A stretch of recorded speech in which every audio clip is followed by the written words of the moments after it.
Most investors follow trends. Very few develop edge. This show focuses on something different: how serious operators build durable wealth in overlooked niches, starting with mobile home parks. We'll break down the strategy, underwriting, discipline, talk about the roadblocks, and the operational execution that'll make your capital aligned with long term returns. This isn't about chasing deals. It's about thinking like an allocator and executing like an operator. This is the Mobile Home Park Exchange. Our next guest on the MHP Exchange podcast has over 40 years experience in the manufactured housing space. He's operated over 2,000 units. He's seen the industry evolve through multiple cycles, and from it being mom and pop to this institutional wave of capital that's moved in. And we could speak to him on a wide range of topics, but that's not what stood out. He recently published a piece arguing that instead of the industry fighting rent stabilization, that operators should actually be helping shape it. And whether you agree with him or not, it forces a much bigger question in this industry. Today, I'm very honored to welcome Ali Nasir from Rise 360. How are you doing today, Ali? I'm doing great, Frank. Thank you for having me. I have to say, and you put out a piece recently, and the and I'm going to let you explain it to the audience, because if you have not read it and you're interested in investing, whether it's in manufactured housing, whether it's in real estate in general, your position was we should be supportive as an industry of rent stabilization. So I'd like you to to go a little deeper to clarify that position. Sure, and thank you for that. I think we have to we have to be able to confront these challenges head on as an asset class, and as an industry organized collectively, and individually for that matter. And my point is that, look, this is where what is the alternative option? What are we doing now? The noise is there. The push is there by the municipalities and by the residents and others, and all we're doing is kind of um, reacting and defensive. There's in general and collectively, I don't really see um, an offensive strategy to achieve our goals in terms of being able to earn and charge the market rents for that are justified for what we've invested in the community in terms of our operating costs, capex, debt service, all of the taxes, all the things that go into running a community. And we haven't done, in my opinion, a real we haven't taken proactive measures to kind of present our case. And I think if you look at some cases individually, some communities and organizations individually who have taken the approach that I'm suggesting, where they're proactive in terms of communicating with their residents and demonstrating what they're doing, and being a part of the discussion, that they've actually found uh, they're finding better results and less pushback.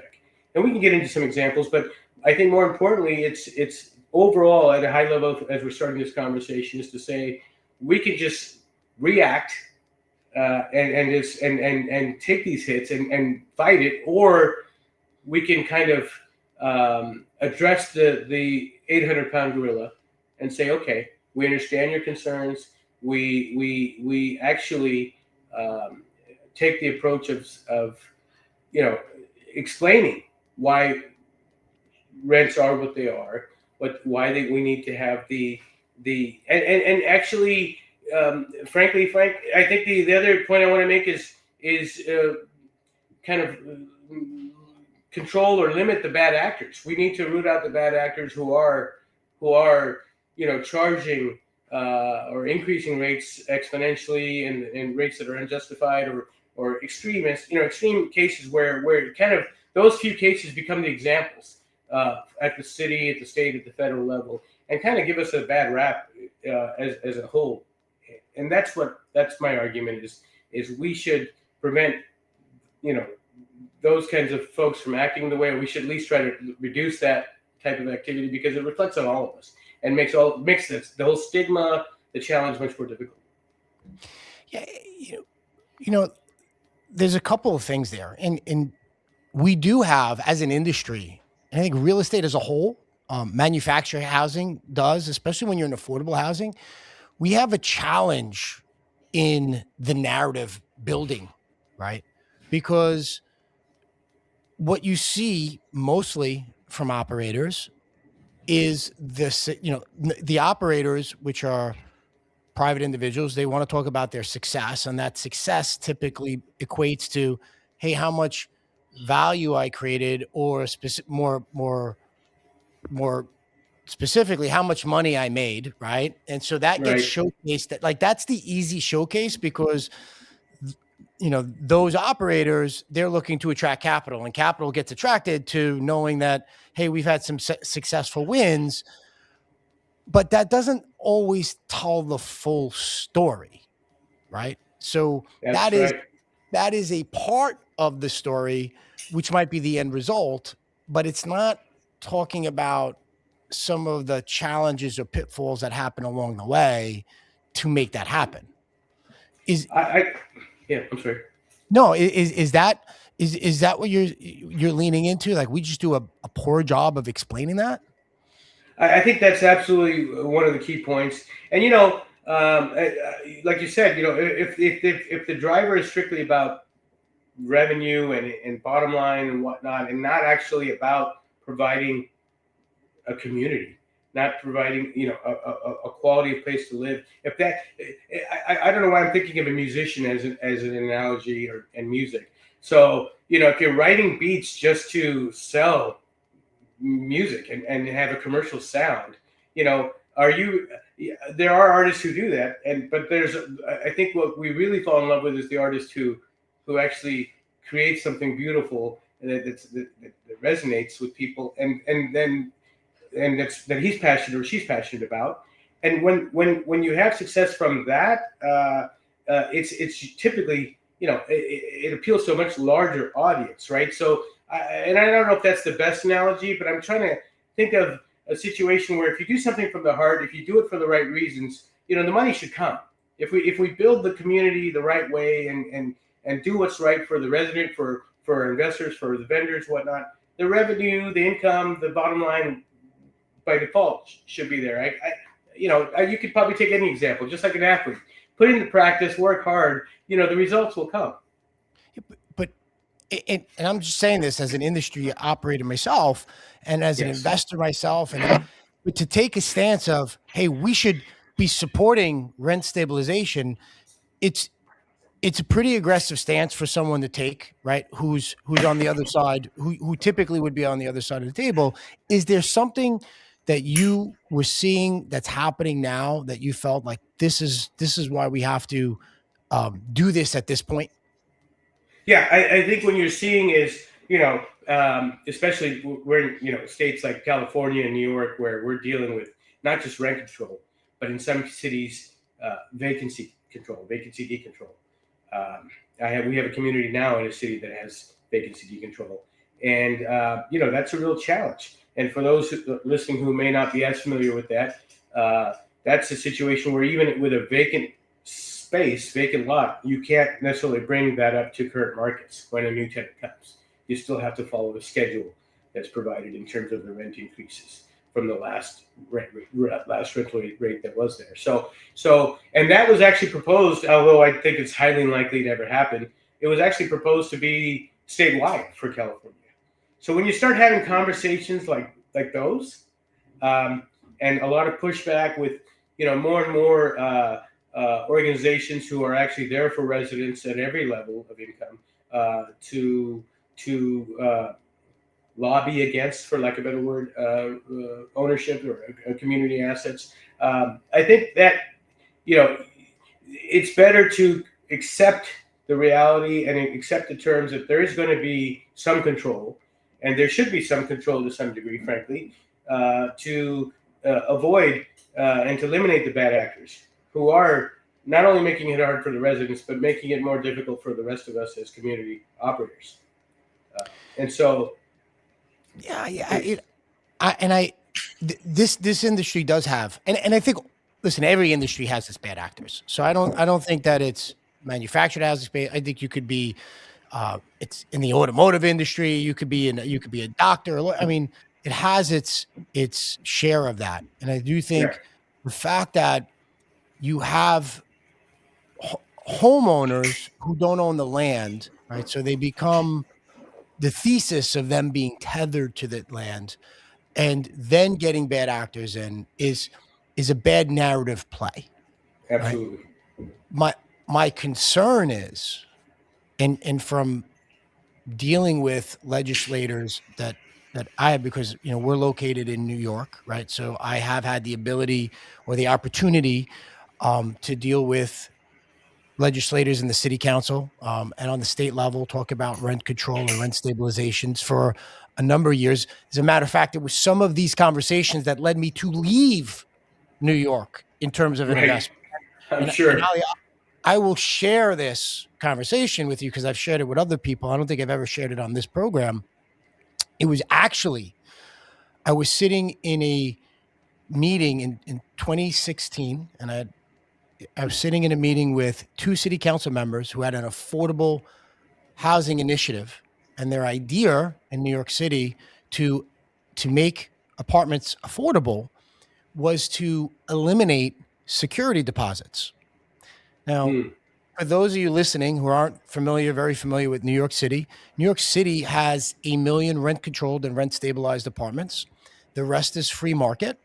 The free market, if you eliminate the need for security deposits in the free market, the economic law will tell you that the free market rents will then go higher because in New York City, it is very difficult to evict. And it will take the landlord would say, I'll mitigate my risk by charging more rent. And as we were trying to explain this, and I was sitting down point by point, and it was a room of 8 real estate professionals with these two city council members, one who still, two of them are both still elected officials. And I'm trying to explain this very simple economic theory to them. The one gentleman looked at me and said, Frank, I just want you to know when I put this out on Twitter, a lot of people liked it. And it was and I kid you not, Ali, I left that meeting. I called my partner. I said, hey, I bought a mobile home park a couple of years ago in South Georgia. I think we should take a trip. Let me show you what I did. And the rest is history. But the concern is, like, once you have that conversation with the legislator, are you worried that you're not able to pull it back? Once you agree to this, do you feel like you'd be able to pull it back a little bit? I thank you for sharing that example, by the way. And this is so you brought up things that bring several things to mind. One is, we're such a small representation of the population as community owners and operators versus the residents and the greater population out there. So for a politician who's looking for votes and likes on Twitter or whatnot, their agenda, we're just not aligned. So that's a challenge that we have to deal with. But that also brings up the whole NIMBY argument and other things that make all of this that impact all of this, right? Not in my backyard philosophy and whatnot, and of course the lack of tax or the little tax revenue, tax income for municipalities compared to multifamily or other asset classes.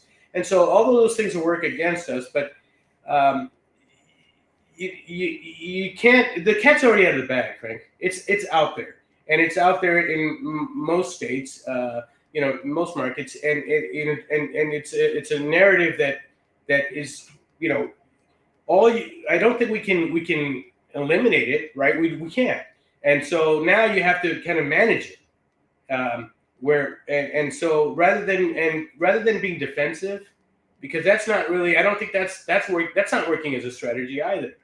Um, we're just getting more and more pushback. We're getting more and more limitations. So I don't think that that's the approach. I think we have to be kind of willing to accept where we are and explain our case. Just compromise that yes, there will be rent control. However, here are some.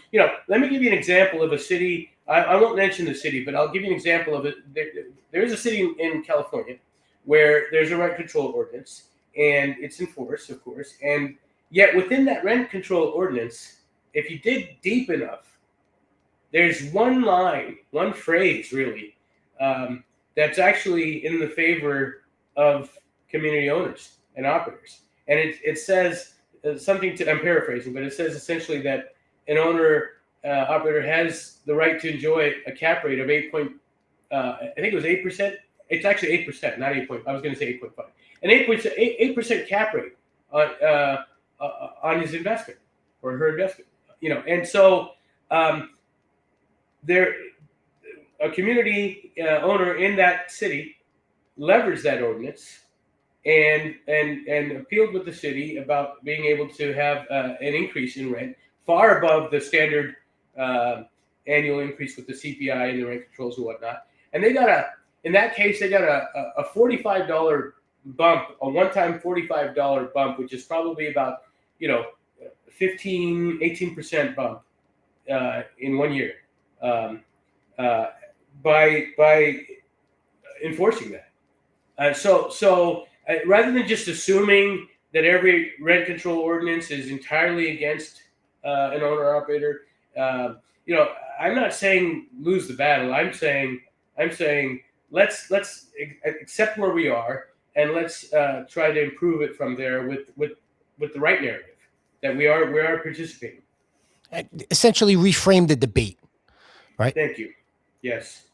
So I have to tell you, when I read the article, I was very curious, Ali. Like, what has been the response from people inside the industry after you came out with that piece? For the most part, it's been positive. There have been people like, "What the heck?" I got a little bit of that, and then others like you who have come at it very, constructively. Like, okay, explain. Let's see. Let's try to understand the pros and cons and whatnot. But for the most part, it's been a positive response. And by the way, that's not the only uncomfortable or uncomfortable truth that I'd like to bring to the table. For example, we've for a long time been trying to move from the term mobile home parks to manufactured housing communities, right? And so even that has been a process that isn't complete. I repeatedly say mobile home parks because I say it out of habit. Some people still call us trailer parks and whatnot from back in the day. And not to be confused with RV parks, but the original permanent communities that were in fact trailers, right? Back in the 60s and prior. So, and now the industry wants to be called manufactured housing communities. I even question that. Do we really need to emphasize manufactured? Is that what we want to brand ourselves as? Because although it is probably, in my opinion, better than a stick-built home, is that really, if we only had a word or two or three to describe yourself, is that really one of the top words we need or want to describe ourselves? So I think we need to kind of do some self-searching about how we want to reframe, to use your word, our position on a number of issues. How we're perceived, how we deal with this whole, I'm just excited, especially in California. You probably see it in New York, Frank, for example, to see the younger generations embracing living in manufactured housing communities. We're seeing it in Silicon Valley, of course. We're seeing it on the coastal communities up and down the state, where they want to be within proximity to their employment or their families or whatnot. And owning a manufactured home in Sunnyvale, for example, is far more affordable, right there where all the IT companies are, than regular housing, where that's just impossible for them. So the stigma is gradually, to the point that I was making actually, is that the stigma is gradually fading with all of these efforts that we're making, but I think we need to do more. And I agree on that. So I agree with, and we said this often. I agree with your diagnosis of the issue, right? And I agree that this is a reality, and some of it is brought in by bad actors. And the struggle every industry has is how do we get those bad actors out of the industry when we know they're doing things that harm everybody else.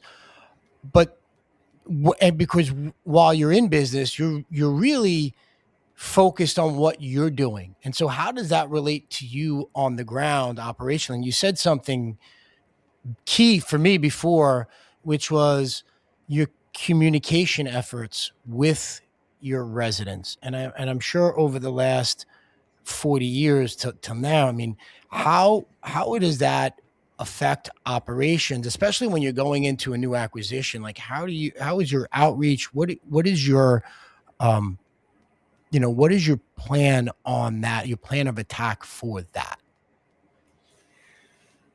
It's probably no different than any other good operator.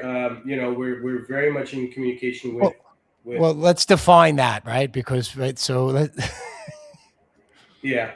I think communication is key, right? So, I mean, that's what you've already said it. Basically, having an open door, explaining the plan of what you're trying to do. Like you've said on your other previous podcast that I've heard you say many times, you go in, and others that have your guests, you go in and you prove yourself. You make the improvements. You provide a better quality of life. You listen. You do those things where sure you're still going to get pushback no matter what, right? When you have increases in rent or other pass-throughs or whatnot, there's always going to be pushback. It just makes it a lot more. It makes it a lot easier, and it certainly is justified at that point to have those conversations because you can prove it. I mean, we're not a nonprofit, and that's the other tangent. It's not just bad actors, right? I feel like you have these government agencies who are kind of shifting the burden of dealing with this crisis of the need for affordable housing, which is another word that I want to make sure we kind of move away from. By the way, for the industry, we don't necessarily need to be tied with the connotation of affordable housing at all times as we grow as an industry. But that burden has been largely placed on us unfairly, and whether it's about rent control or being unable to redevelop the community for a higher and better use at some point. Um, you know, it's not fair that entire burden is put on us. But I think we're making progress at the federal level with the lobbying that some of our associations, particularly MHI or others have done. I think we've seen some progress by them in recent years, and we need to keep making that effort because all of these things are connected. If you ask me, Yeah, they are, because you have to look at this holistically, and these communities don't operate as much as they're their own ecosystem. They don't operate in a in a bubble, right? that's right. You're involved in a city or county at large, and then you're part of a larger piece.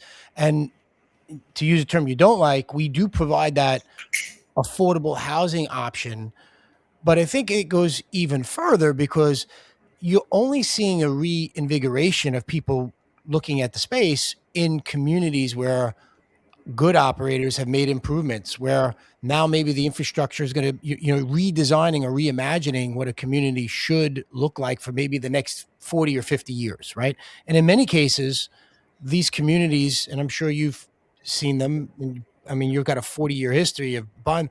Many times these communities weren't built with a, quote unquote master plan in mind. They were built because this year I could put 10 homes here and next year I'll put another couple of homes, and whatever I was doing with the land before, it's not working, so now I'm going to do this.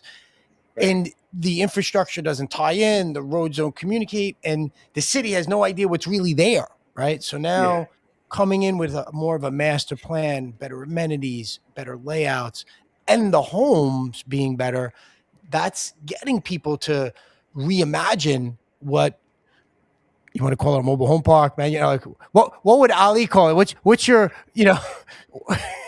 what's You your know, targeted name? I'm, I think I'm going to have to come back on another podcast to tell you that because I think my marketing team is helping me. We're actually working on that to come up with because I would hate to. I don't know that I don't want to sit here and say that I know better than the associations or that are out there and everybody else. But what I am saying is that um, I don't think manufactured is what appeals. That's not what's driving business. It certainly wasn't mobile and parks that was driving business, and that's why we upgraded. And I'm happy with the change, the rebranding to manufactured housing communities for mobile home parks, because we don't want to imply that it's a transient space. We do want to imply that it is. We do want to share that it's a community. So it's been a drastic improvement. I don't dislike affordable. I love to emphasize that we are the most affordable or the least expensive. I just don't like the connotation. I'm a cigar enthusiast, and anytime I don't even. And thank you for letting me have my cigar on the podcast. Um, It's all right. You could smoke on the podcast. That's what we've agreed to do. yeah. Thank you. And so, but even that's exactly what I was getting to. The word smoke. So, as a cigar enthusiast, the reason I'm bringing it up as a comparison is as a part of as a member of the CRA and a lobbyist for lobbying for cigars. We don't use the word smoke. We have cigars. We enjoy cigars. We don't smoke cigars because we don't like the connotation being lumped in with all due respect with cigarette smokers. And I'm not judging anybody, but we just don't like that connotation and that affiliation and the legal aspects that come with being lumped in with the cigarette industry. So similarly, when you talk about affordable, the connotation is Section 8 or low income and strictly that type of community. And I have nothing against providing those types of solutions, but I don't want the entire industry or this asset class to be reduced to that or only that. We have some wonderful communities that serve a population far beyond just the most affordable units and the Section 8 community. So I think we just have to be a little bit more careful and deliberate about our branding as a whole. So that's an interesting point, and especially, I mean, you're in a market that's rent controlled. California, obviously, the economics there are a little bit different. I'm sure your lot rents are a little bit different, but what types of deals don't make sense anymore for you? Like, so where are you looking now, or where are you not looking now? Like, what are you staying away from? Thank you. This opens up a couple of different things that I'd love to share with the audience, and thank you for asking. So I'll share this though. Back in the '80s, when we got into this game, just to give you an idea, at least in California, you could buy in a tertiary market for somewhere between $5,000 to $15,000 a pad, and in a middle market, in a secondary market, it was probably somewhere around 15 to 25, 30K. And then the high end was, something up to maybe 75K or so. And I don't even think it was that high, frankly. But now, today, I would say you can't touch a tertiary market in California for less than, $25,000 to $40,000, and probably in the $75,000 range as average per pad in the secondary, and $150,000 per pad in the primary markets. So it's a very different beast out here compared to most of the country, with about 5,500 communities, give or take, and of course the largest population in the country as a state, where there's this huge demand. What I don't do, to answer your question, I can't compete in the primary markets, with the REITs and the larger groups. So that's not an option. And even the secondary markets, as the private equity groups and as the REITs come kind of down, and you talked about this in your other podcast, where we're in a niche. In terms of size, we're in a niche where, of course, like everybody else, you hear buy box all the time, and like you, I don't necessarily love that term either. But if you, for lack of a better term right now, if there was a typical category that I'm in, it would be 2 to 3 star, 100+ secondary markets, value add plays, all of that. But everyone's looking for that. A lot of people are looking for that. And so for people who are still looking for innovative deals and have to get more and more creative, I would argue that you have to look at other unconventional value add strategies. So yes, I'm still doing infill. Yes, I'm still, we're vertically integrated, Frank, to be able to do everything ourselves internally, not just asset management, property management, or not just infill, but also, where it's possible, where it's legal. And I'm not, and this is not legal advice or business advice, but being able to provide the financing arm, the retail financing, or at least the secondary position for the resident who may need assistance to close the gap between the financing that is available for the home, and yet there's the other upfront costs like transportation or installation and whatnot. So I think you have to go beyond the conventional value add plays, and the rent control ordinance, leveraging it, is an example of being creative and looking at opportunities where nobody else is, and not leaving any stone unturned in terms of your creativity and the value add strategy. So it's interesting because I reflect back, and now as we go back to discussing the, on the rent control topic, but we had Jeff Cook on the podcast a while back, and Jeff is the largest manufactured housing owner in New York State. And New York State is a very challenging landscape to operate mobile home parks in. And Absolutely. I know a lot of operators who came in and left, right? But to him, and one of the points he mentioned was there's a lot less competition for deals, right? I Like say, yeah, that's right. there's a lot of people. And to that point, for the maybe the I don't want to say mom and pop, but maybe the retail investor that's moving over, it might become a little bit too onerous. But does it clear does it clear the landscape for a more seasoned operator like yourself to be able to go in there and say, okay, I could acquire at a decent cash rates starting now, and I have the capability to operate in this landscape because I've got the legal department, or I've got the different vertical integrations that allow me to do this and do this well and within the framework provided. I so much agree with the statement you just shared. I say that all the time for California, uh, as Jeff does for New York, where everybody I know here says, "Oh, I'm not investing in California anymore. I'm only doing deals out of state." And everybody I talk to from out of state says, "Oh, I would never come to California." So I feel like, okay, well, that's my mindset is that's just more deals. That's just more possibilities for us, and especially for someone who's had a Rolodex, so to speak, over 45 years of not just brokers and intermediaries, but also bankers and attorneys and so on, vendors and contractors and residents and pool service providers and whatnot. All of those people are sources for deals. And so, I think that the opportunities are still there.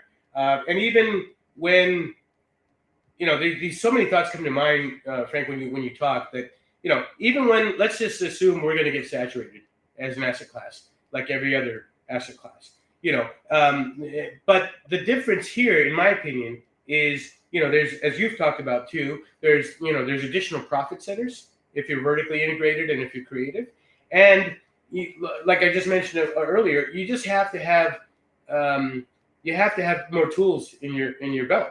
Are there additional profit centers? Like, are there other ways to make money through pass throughs?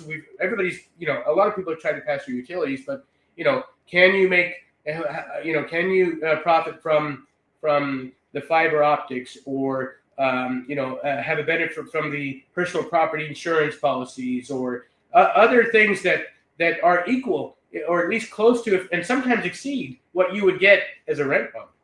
Have you leveraged all of those, and have you thought about the spaces? Are you bringing in, in California, I don't know if they're doing the same in New York, but a state bill just passed where supposedly it's supposed to be far less red tape to be able to expand any existing community where you have the land by 10% of your permitted spaces.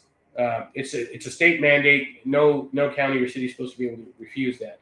And I think it's not as easy as it sounds. It's supposed to be, accelerated. You're not supposed to have as much red tape. Something you're supposed to theoretically get done in 3 months or so. I don't think it's that I don't think it's that simple, but it has opened up the conversation, and it has, and we're pushing the envelope now. I was at a WMA conference, the Western Manufactured Housing Association conference last year, where the director was talking about how they're testing it in several markets through different owners, and I think it's being on, looking at those kinds of strategies is the next wave. If you're following the playbook that folks like my father, who I was blessed to be around as a sponge growing up, and I'm second generation, as you know, in this industry. If you're following that playbook, and once it's set, you can follow it until it's saturated. But after that, what do you do? Are you a true entrepreneur, where you can come up with your new playbook and the new strategies, or are you going to surrender? And so that's where we're going to see kind of a separation. I think you just said something there that's so key. I mean, you have to evolve in this because you are an entrepreneur, you're a business owner, and what levers can you do to create value in your business? So let me what's one of the levers, and I do want to talk about, because you mentioned infill, and we've talked about this a lot, but I do want to hear what's one of the levers that you look outside of that to create some additional value. Like what's one of the, if I'm listening to this podcast and I'm going to take one tip from Ali, like what is a good, what is a good, I hate the word hack, but like what is a good value creative lever that someone should be exploring to really maximize their investment here? Well, of course, you can't discount the infill strategy, and it has to be done right. So, but I know you're looking for something beyond that. We've been looking at, and of course, for those for those who can pass through utility fees, that's become a very common trend that you're seeing nationwide. So those I guess are givens. I don't know that I'm going to share something that also is going to get a lot of pushback from the industry at large, because this is what I do now, I guess, right? I like it. And so, I'm not a big fan of the traditional rock model, the rock resident owned community model, because again, the connotation that comes with that, which is, it's the residents against the owners, and it's us against them, and we've got to take ownership, and so that whole narrative, I completely disagree with. That said, I do believe in some cases, if I'm going to exit, if I'm going to acquire a distressed or a half vacant, half full community that I'm going to stabilize and ultimately exit from, and if I can exit, Frank, for a premium of what I would see as a sale price to a single traditional buyer, be it institutional or private, if I can sell at equal or frankly a premium to the residents in a format that is a win-win-win, for the resident, for me, for our investors, for everybody, I'm not opposed to that. And we're exploring that in some communities. I understand that community may never come back on the market again for another traditional owner operator or for a broker to sell. And, I'll get pushback for this, but I'm not opposed to that. I think it's again, it's a solution not only for the resident, but it's also, we're not a nonprofit or not for-profit organization. We're, so I wouldn't do it at a loss, but I think that's one strategy that people don't even consider, just like the rent control strategy. And sometimes you have to look at these. So it's not just about how to increase your income, but here's how to increase the asset value, right? Overall. Lost you there for a second. So we'll cut that out. We'll go back. We lost you at, it's not just about, and then it cut out.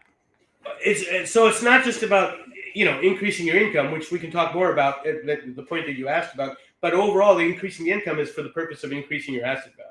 And I just gave you another way to actually increase your asset value, in my opinion. That's unpopular, perhaps, but another exit strategy that most people, I don't think, even consider. Yeah, that's an interesting point. For those listening that aren't familiar, a resident-owned community is essentially putting your property to sale to the residents, having them buy it, and then it becomes essentially a co-op, a cooperative. And so they'll go through the entire financing perspective of trying to acquire the community back, and then the residents then will have shares in the new cooperative that's creative.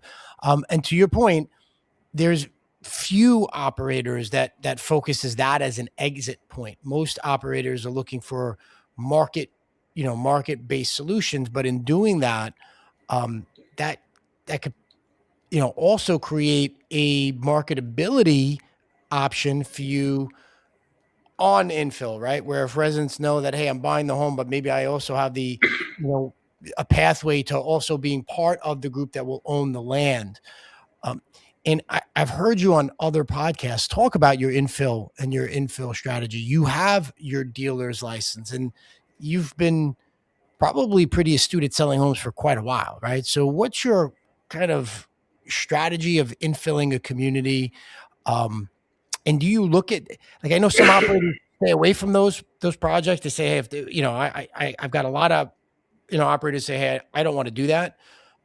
But you go into markets that has a housing issue and there's a housing demand, and you could find a 100-unit park with 50 pads, and the average median house is in that market is selling for 250 or better, and you say, why is this park not filled, right? So do you look at that as a strategy, and then what's your template for infilling a community? Yeah, thank you for asking. I'd like to think that we were actually, well, my father was probably one of the pioneers who developed that strategy. And, it was born from, well, I'll tell you, Frank, we started actually with an RV park when we first got into business. And we discovered pretty quickly, and I'll make this short because we want to get to the actual point here that you asked about. But, we learned pretty quickly that it was seasonal. And, we wanted to eat in the winter too, not just in the summer when folks were coming with their RVs to go camping or whatnot. So we learned quickly that, hey, wait a minute, we need to have permanent residents or close to permanent residents in here. And so we started quickly buying what now we're called park model trailers, and putting them in there, and marketing to the local farm labor that was in the market, the construction crews, some seniors, or single folks who were fine with the idea of living in a tiny space or tiny home before it became popular. So imagine doing this back in 1981 and discovering that, hey, this works. And then we quickly then realized we need to be in the back then the mobile home park business, and not so much the RV park business. And so we made that transition, and we've been doing exactly this model, this infill that's now called infill. We didn't know what to call it. We were just doing it back then. We were just buying homes, putting them in, selling them rent to own or with financing, because, and going back to the one of the principal reasons we're in this space, because we don't want to be typical landlords. We would like to have all the upside and income, the appreciation, all the tax benefits of being in real estate without all the typical landlord headaches of toilets and termites and etc. So we quickly realized that, okay, we'll still have an income stream from the home without actually renting it. We'll sell it, and we can get a reasonable rate of return on those sales with providing the financing on those homes. And back then there wasn't many options available for a tenant to finance a home of any type, mobile home or trailer. So we were providing all of that ourselves in house. It's a heavy lift. I think a lot of people, going back to the original point why you brought it up, a lot of course, agency lenders and other lenders they frown upon it. You don't want to skew income from personal property, and the home is considered personal property even when it's in a community, as you know. So you don't want to skew the income from personal property with real property, with the real estate. And when people do that, you essentially make your property unbankable. I think they have a tolerance level of up to about 20% on average now. But that said, it's not a good model, and so therefore a lot of your larger operators just won't do it. A lot of the original families won't do it because, frankly, probably just because they don't need to. They've been there since they were land banking, and the values have increased. Income is sufficient enough where they just don't even need to do it. But for folks like us who have come in, in this industry to have the upside to create an income and asset value, that's a very sound model to this day. It just has to be done properly, and by properly I mean arm's length. Where your community ownership is separate and independent from your dealer arm, and your dealer arm is separate from your financing arm, and everything. Your management is separated. I think it's just important to kind of have that vertical and have the funnel, because we know and we all understand that it's an inverted funnel to get to where that community that was only 50% full becomes 100% full. The only reason it isn't is not due to any lack of need for affordable housing. The demand has always been there, and it's increasing. The only reason it hasn't been filled the whole time is because of that upfront cost, which is prohibitive for a resident to be able to afford upfront. And so you solve that problem by creating this vertical and placing those homes. You also, by the way, eliminate the personal, the social aspects of picking out the colors and the size and all of those things that can also delay a decision. If that 3-bedroom, 2-bath is already placed and ready to go with an easy solution of how you move in, it just makes that process from going from 50% to, dare I say, 95 or 100% occupied. Not fast, but faster. And I think that the challenge that operators have, if you're going to infill, there's two different core components you have to look at it. There's the logistics of there's the ordering of the home, the getting the home in, getting it set, getting the contractors, getting it approved, getting it installed and approved along the way. And that's one core competency. And then the second core competency is the sales aspect of it. And I think Right. in a lot of cases, this is where some of it falls short, because the expectation is, the house is affordable, it should basically sell itself. And quite frankly, over the last, we'll call it 6 years, right? Setup cost has gone up 20% at least. The base price of the home's gone up 20%. So you add that together, and even though it's still affordable, it's still costing more, right? So the customer expects a little different level of care. And if your sales model isn't the different touch points and keeping them involved in the process, you might lose sales to something that's just less friction, right? And it's so you have to take away those pain points for the prospect, make it as smooth, to get there, and understand that your manager might not be the best salesperson, right? Like it might not be their core competency, which is okay. I've got great managers that just don't sell. So you have to have some systems in place to help them along. And if you don't have that, then don't do infill. I couldn't agree more. And you actually, that was, I think, the question you asked that I maybe didn't answer completely. But yes, by separate arm, by the dealer arm, I mean, in fact, having the proper team and systems in place, so that the burden isn't on the resident manager or property manager to manage that process. It's down to a science, right?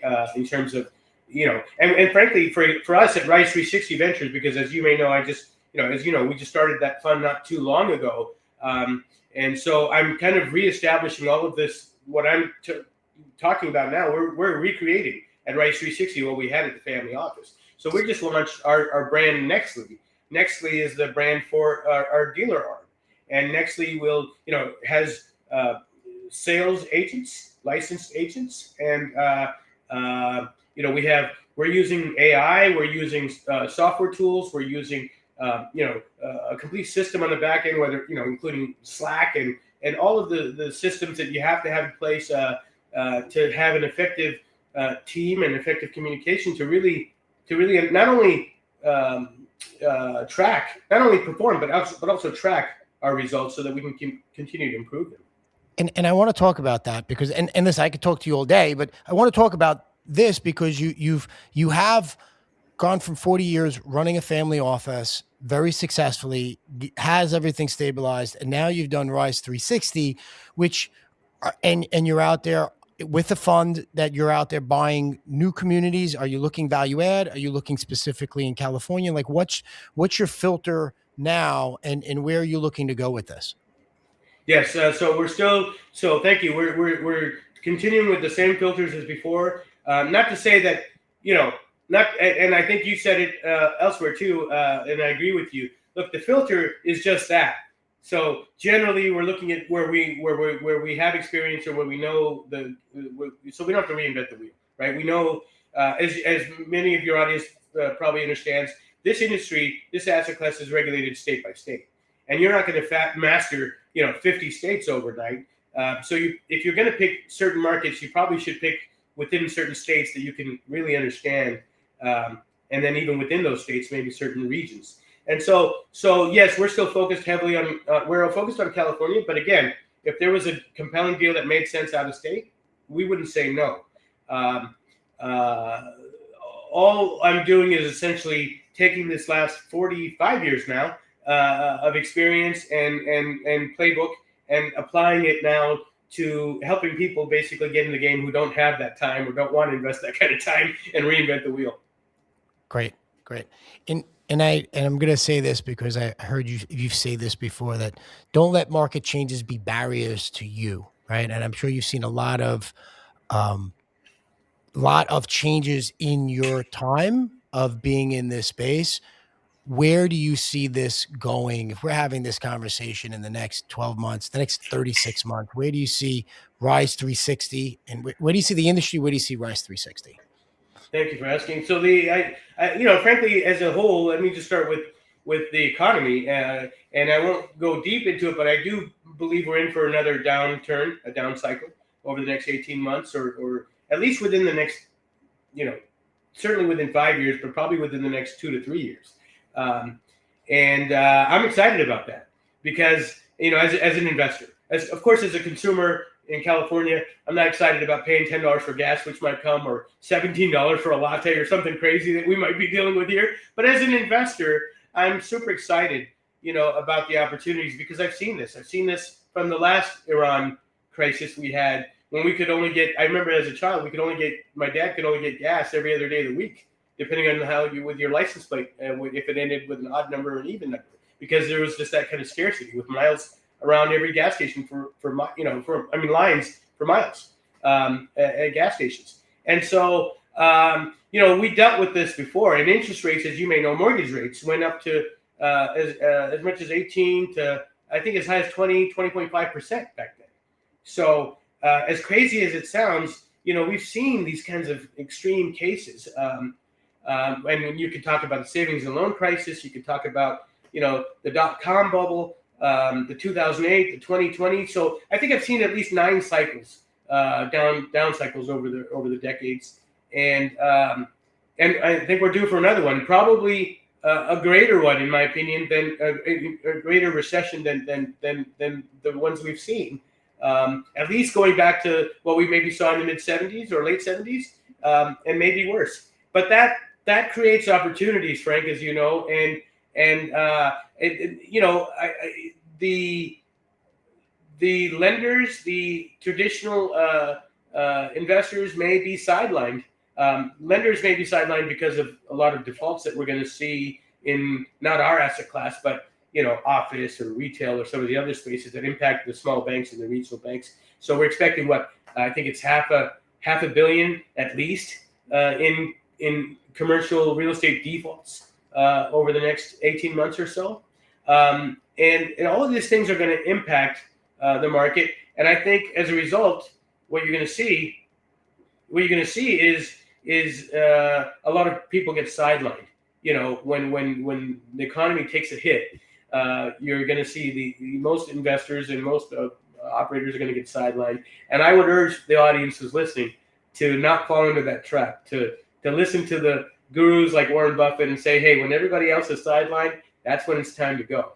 And that's what we've done. That's what Rise 360 is going to do going forward. Is we're excited and we're ready to act. Well, I see that, and I know you've been very active in terms of meetups in California, right? And if anybody wants to reach you or go to a meetup, like what's the best contact point if they want to find out more about your viewpoint on the mobile manufactured housing space or what Rise 360 is doing? Sure. I think the easiest place to go is our website, rise360ventures.com. You can also find me on LinkedIn. By the way, if you go to the website, there's a complete detailed report of what we think is happening in the market and what's coming, and that's complimentary for anybody that goes and visits the site, of course. In terms of meetups, we do a routine meetup. We're doing it twice a month right now, every other Tuesday. But I think that'll go down to once a month in the summer, where we do our own meetups here in the Bay Area. And so anybody local in the Bay Area or anybody that's visiting town, please join us. It's every other Tuesday, right in San Ramon. So those are probably and LinkedIn, if I didn't mention it already, LinkedIn would be a great way to find me as well. Perfect. Listen, I said it before, I'll say it again. I love the contrarian thought process. I might not agree with every one of your solutions, but your diagnosis, your viewpoint on that, and definitely gives you something to think about. And I love having conversations with you. I know this is, I had the chance to meet you in Nashville. Always a pleasure talking with you. If you found value in this podcast, I ask you to do one thing on the streaming platform that you're listening on, whether it's Spotify, iTunes, or whatever that is. Rate this program, and for sharing your rating with the MHP Exchange. I'm going to share with you our free after site visit report. It's the same report that our team uses down on the ground that keeps our business plan on point and on track, and allows accountability throughout the organization. So that'll be our gift to you for sharing with us the rating that you have on this podcast. Until next time, everyone, this is Frank Rizzo with the Mobile Home Park Exchange. Happy investing.